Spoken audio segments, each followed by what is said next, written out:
Welcome to the training video for the game card system. This will walk you through how to use your game card step by step so you can play big in class and play bigger in the world. To start, head to the program homepage for the class in which you're playing. You can see that I'm signed into Superconductivity Method. You will notice a series of tabs, one of which is Game Card. Please click on that tab. This takes you to the Game Card homepage. Here you can see a full list of the players in your class. If you scroll down, you should be able to find your name in this list. If you've completed your Coachville member profile, you'll also have a portrait next to your name. If you click on your name, it takes you directly to your Coachville member profile. We do suggest that you fill in your profile completely, as now there are many new features. You can see on the left side of the screen the games that you coach, what your big game is, your favorite things, your bucket list. This gives you an opportunity for the players in your class to get to know who you are.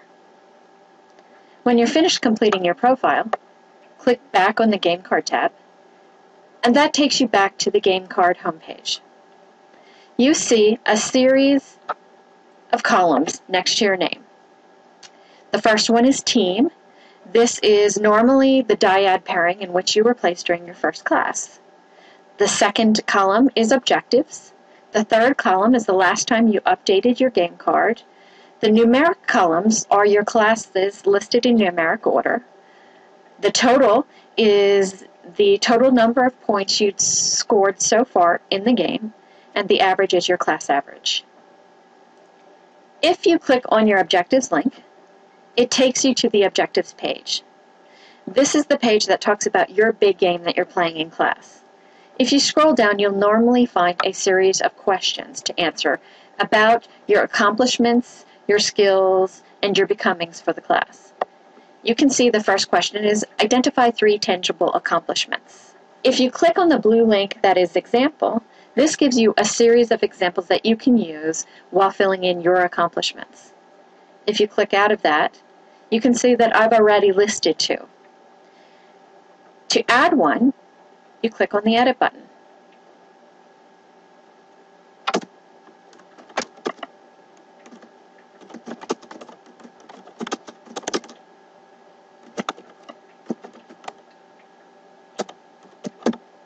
So I've added to speak clearly and eloquently because my big game is to complete these Camtasia videos. If you click Save, that adds it to your page. Now this is a very important aspect. If you want to add or edit, you click on the Edit button, and that brings that box back up again. And you can once again click Save.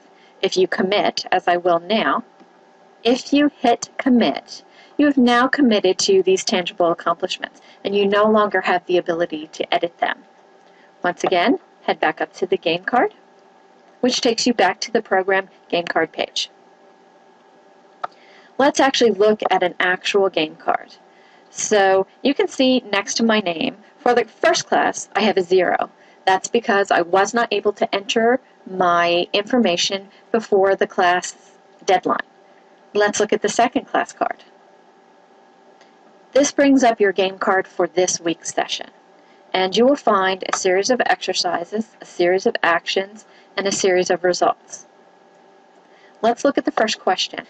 If you read the exercise on the left, you click Edit on the right.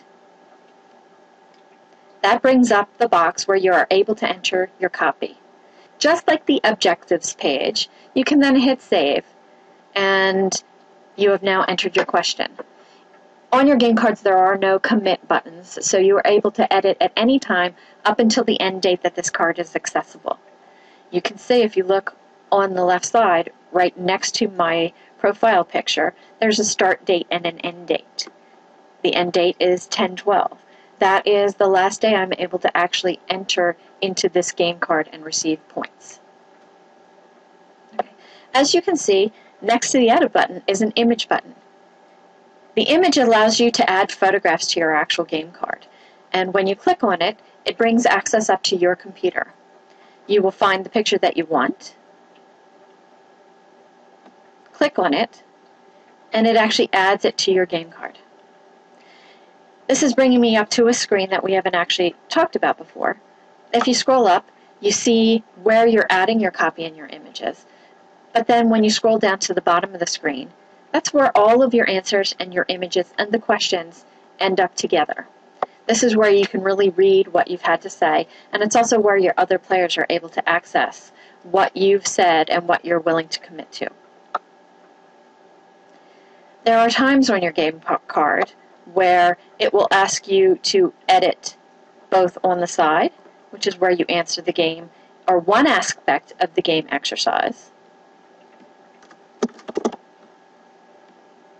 But then, once you've actually completed that exercise, you're going to respond about that exercise and how it was for you. And you click Edit on the bottom.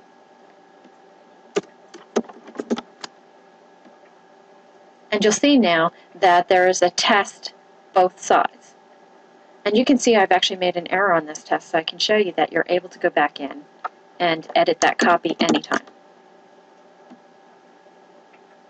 Another aspect of the game card are your points. So once you've actually entered an answer and completed the exercise, you click on the box. And now your points are tallied. You can see it went from 0 to 10. Your points are now tallied for that particular exercise. If you scroll down, you can see that sometimes it's actually an action and you don't need to write any copy. So for this one, it was comment on 5 teammates' game cards. I've already clicked 5, but if I've only had the opportunity to click 2, I would hit that and the 2 would come up. And it automatically tallies so that at the end of your game card you have a score. You always have accessibility to your score right here. That is really the navigation through the game card. It takes a little time getting used to, but it's really a matter of hitting the edit buttons, either on the right side of your screen or directly under the question, and answering. And once again, you always have complete access to these edit buttons.